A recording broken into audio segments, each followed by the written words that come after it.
Olá, meus queridos amigos e meus irmãos em Cristo Jesus. É uma alegria estar mais uma vez aqui com vocês para juntos refletirmos um pouco nas maravilhas que se encontram, é claro, na palavra do nosso Deus. Porque, como diz o salmista, lâmpada para os meus pés é a tua palavra e luz para o meu caminho. Amém? E, meus queridos, se vocês são novos por aqui no canal, então não se esqueçam de se inscrever para não perderem aí os vídeos que diariamente nós postamos. E para vocês que já são inscritos mais antigos e também para os que estão conhecendo o canal agora, se esse vídeo falar ao seu coração, não se esqueçam de deixar o seu like e também de fazer um comentário para que o YouTube ele divulgue essa mensagem para mais pessoas, ok? Bom, nós estamos vivendo neste momento um grande sonho da parte de Deus, porque nesse ano de 2023 e também no ano de 2024, de uma maneira toda especial, Deus está e também estará trabalhando para cumprir aquele texto tão conhecido do Espírito de Profecia, o qual diz que as nossas literaturas, principalmente o grande conflito, devem ser espalhadas por toda a terra semelhantemente às folhas que caem das árvores no período do outono. Sim, meus irmãos, nós estamos vivendo a profecia e certamente Deus tem muita urgência de que o seu povo pregue as 3 mensagens angelicais de Apocalipse, capítulo 14, que são o evangelho eterno a toda tribo, língua, povo e nação, para que venha o fim.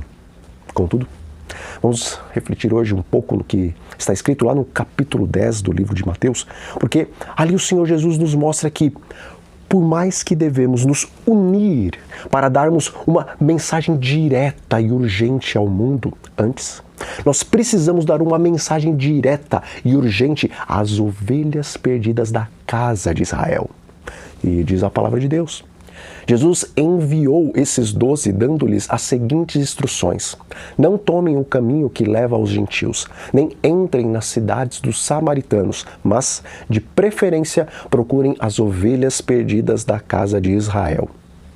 Veja, embora estando Jesus junto ao poço de Jacó, conversando com os seus discípulos a respeito de um alimento que ele deveria comer, mas que os seus discípulos ainda não conheciam, e vendo aquela multidão de samaritanos que, motivados pelas palavras daquela mulher que há pouco havia ali conversado com Jesus, vendo eles vindo para então confirmarem se realmente aquele homem era ou não o Messias, diante dessa cena, Jesus disse aos seus discípulos que a seara realmente era grande e poucos eram os trabalhadores, e por conta disso, os discípulos deveriam orar para que o Senhor da seara enviasse mais trabalhadores para essa obra. Mas, mesmo Jesus apontando aos seus discípulos que havia sim um gigantesco trabalho a ser feito fora dos limites de Israel, nas suas palavras, lá em Mateus, no capítulo 10, vemos que primeiramente a preferência é para as ovelhas perdidas da casa do Senhor. Irmãos, na minha pré-adolescência, eu e também meus amigos tínhamos o costume de bater figurinhas. E o nosso objetivo e ambição era conseguir ganhar o máximo de figurinhas daqueles com os quais nós estávamos ali competindo. Contudo, após ganharmos muitas figurinhas e sairmos com os nossos bolsos cheios, quando íamos conferir se alguma daquelas figurinhas encaixavam em nosso álbum, a maioria das vezes, víamos que aquelas figurinhas que aos montes havíamos ganho eram todas repetidas e, por fim, não tinham valor algum para completar o nosso álbum, mas só serviam para nós como objetos de ostentação, para que pudéssemos nos orgulhar diante dos outros colegas. Veja, Deus não está em um jogo de figurinhas com Satanás para ver quem consegue ajuntar o maior montinho de figurinhas.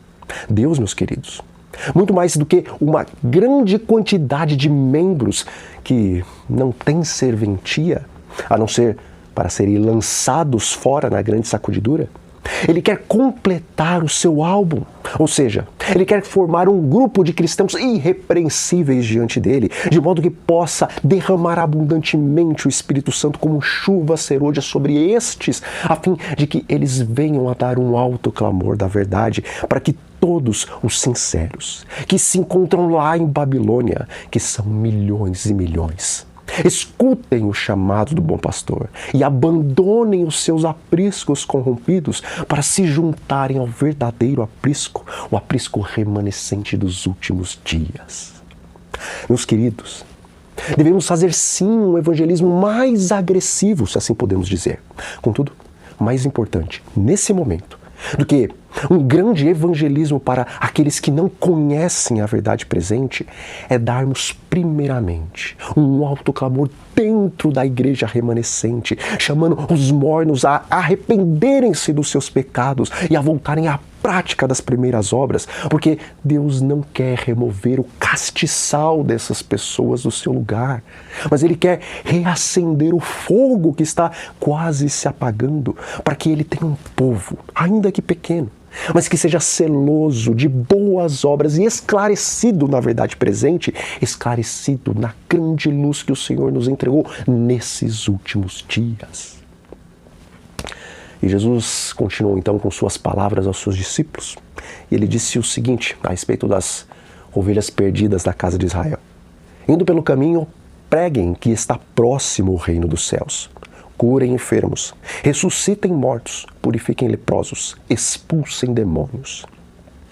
Amigos, é minha verdade que em Apocalipse, capítulo 10, Jesus deixa muito claro ao seu apóstolo e profeta João que a partir de 1844 não haveria mais tempo de espera, quando o pequeno livrinho de Daniel seria plenamente compreendido após aquela grande decepção que foi ali ilustrada com a experiência do livro doce como mel na boca do profeta e amargo como fel em seu estômago. Contudo, embora dizendo o espírito de profecia que após a grande decepção, se o povo de Deus prosseguisse firme, recebendo e também vivendo as 3 mensagens angelicais e pregando a todo mundo, Jesus poderia ter abreviado a sua vinda e o povo remanescente poderia ter visto com antecedência a sua salvação. A verdade é que no livro O Grande Conflito, lá na página 663, e também em outras partes do Espírito de Profecia, a profeta de Deus diz que, em visão, lhe foi mostrado que o grande conflito entre Cristo e Satanás esteve em andamento por 6.000 anos. E que após esse período, todos haviam feito a sua decisão e os ímpios tinham se unido completamente a Satanás em sua luta contra Deus. E, embora ela não dê nenhum incentivo para marcarmos datas como 2027 ou 2031, nesses textos que falam a respeito dos 6.000 anos, podemos encontrar a verdade de que Deus não vai permitir que o grande conflito se estenda por muitos anos após se completarem os 6 milênios de luta nesta terra entre a verdade e o erro. Irmãos, devemos hoje proclamar em alta voz dentro da igreja remanescente que o reino de Deus está próximo, às portas. E mesmo não sabendo o ano, o dia e a hora da volta de Jesus, o aproximar o término dos 6.000 anos nos diz que podemos erguer as nossas cabeças, porque perto está a nossa redenção. Nós devemos, meus queridos, nos encher do Espírito Santo de Deus para, com as nossas palavras, curarmos os enfermos espirituais que se encontram no meio do povo de Deus. Devemos, como Paulo, estar tão cheios do Espírito Santo que, da mesma forma que o apóstolo, abraçando aquele rapaz que havia morrido após cair da janela, mas que, sendo envolvido pelos seus braços, veio a ressuscitar hoje, também devemos abraçar aqueles que estão como que mortos em seus pecados dentro da igreja. Nós devemos, através do testemunho direto, da testemunha fiel e verdadeira, purificar com as nossas palavras aqueles que estão sendo consumidos pela lepra da apostasia. Devemos, meus irmãos, não condenar aqueles que, por conta dos seus cultos ruidosos, têm recebido espíritos estranhos. Mas devemos, com palavras e orações e clamores, suplicar que Deus expulse de perto deles o poder das trevas, para que esses possam enxergar a luz como ela é em Cristo. Chegou a hora de darmos um alto clamor para os que se encontram em Babilônia, meus amigos. Mas antes, precisamos, com a plenitude do Espírito Santo, dar um alto clamor da verdade presente às ovelhas perdidas da casa de Israel.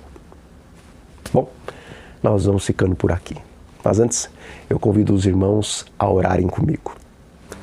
Senhor nosso Deus e nosso grande Pai, graças nós lhe damos pelo conhecimento da verdade para esses últimos dias. Senhor, uma grande obra deve ser feita para que os que se encontram em Babilônia venham a compreender a verdade para esse tempo. Contudo, derrame sobre nós o Espírito Santo, para que primeiramente venhamos a dar um alto clamor da verdade presente para os que se encontram perdidos dentro da igreja. E isso nós lhe pedimos e agradecemos em nome de Jesus. Amém. Então, nós vamos ficando por aqui. E, meus amigos, se vocês têm acompanhado esse canal e desejam contribuir com a permanência e também o avanço desse ministério, então tornem-se um membro do nosso canal, ok? Fiquem então todos com a paz do Senhor Jesus Cristo e até a próxima.